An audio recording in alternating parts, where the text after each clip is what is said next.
The first thing we want to do is drain them off.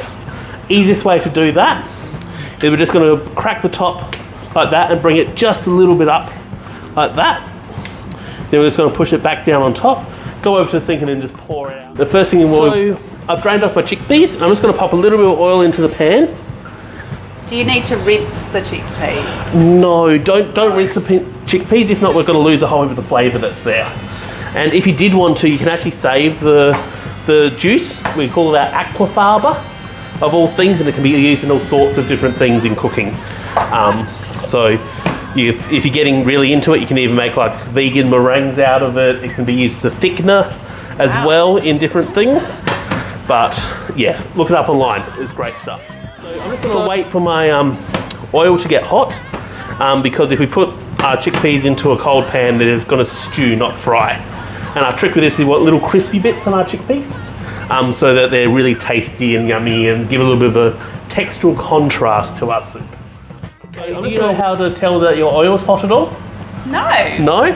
So what we're looking for is almost like a little shimmer on top of it. So at the moment it's just sitting there, but as it heats up, you'll get this like almost little shimmer happening on the top of the oil. The other way that you can always do it is grab a single chickpea and throw it in and see if it sizzles. Okay. At the moment it's not sizzling. Katie, do you know how? And the only time we know that it's too hot is if it starts smoking. So we don't want the oil to smoke. No.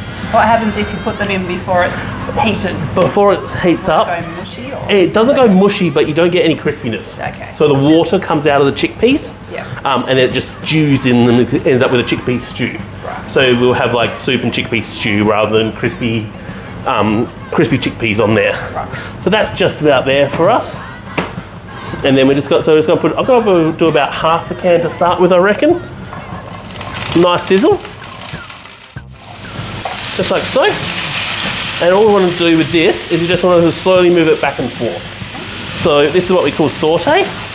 And so I'm just moving it back and forth gently like that. And if you really get the little thing, just like so. And then we're just going to sit them and just let them go for a little bit, stir it, like giving them a little shake or a stir every about 15, 20 seconds or so. Should take about 3 minutes or so to get them a little bit crispy. Okay. While it's going, me being a chef, I love seasoning. Season. So I'm going to put a little bit of salt, a little bit of pepper,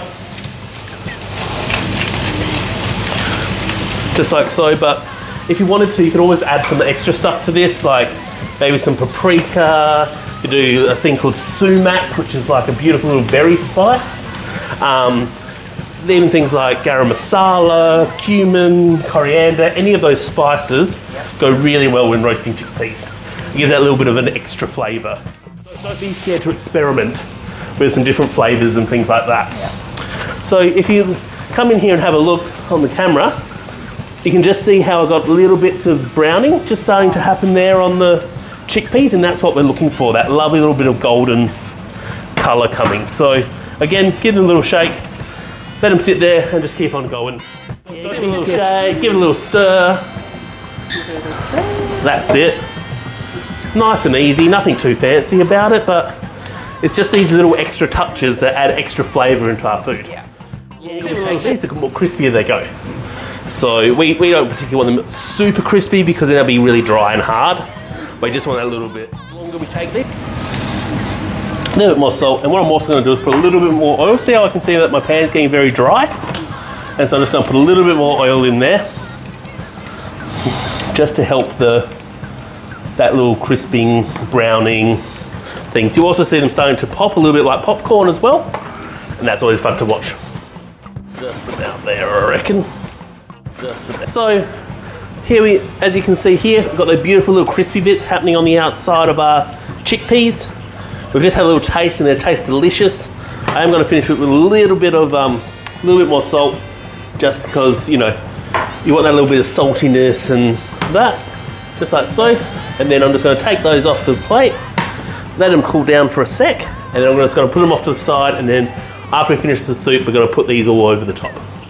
Crispy, yummy bacon on top sounds like a great idea. Do you reckon, Katie? I reckon, yes. So with this, I've just got my pan preheating.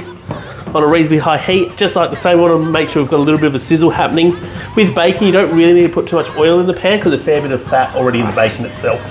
So you do get a full thing of bacon. I don't reckon we'll need quite this much for what we're doing. So I'm going to use about half to 3/4 of this, and the other half we can keep for something else. So I'm just going to pop that in.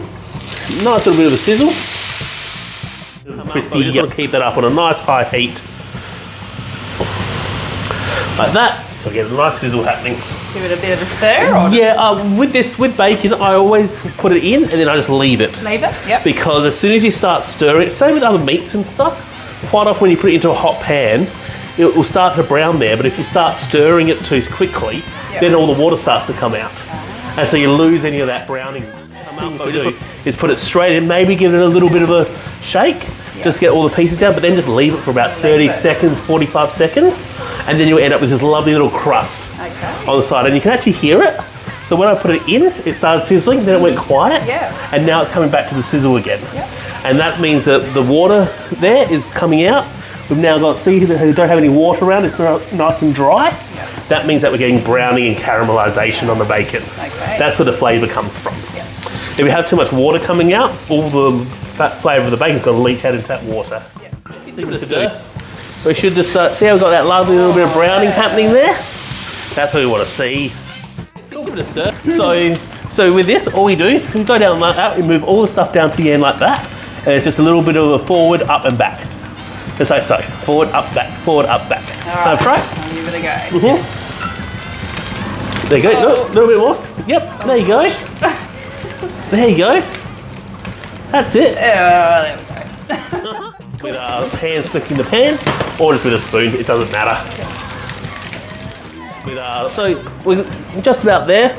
I don't particularly want the bacon to be too crispy because sometimes when you get bacon that's too crispy, it ends up just being dry and like that. So we still want a little bit of that, a little bit of moisture in it, a little bit of chew to it. And especially with bacon pieces like this, you won't get that super crispy, you know, like you get with some, say, belly bacon or something like that.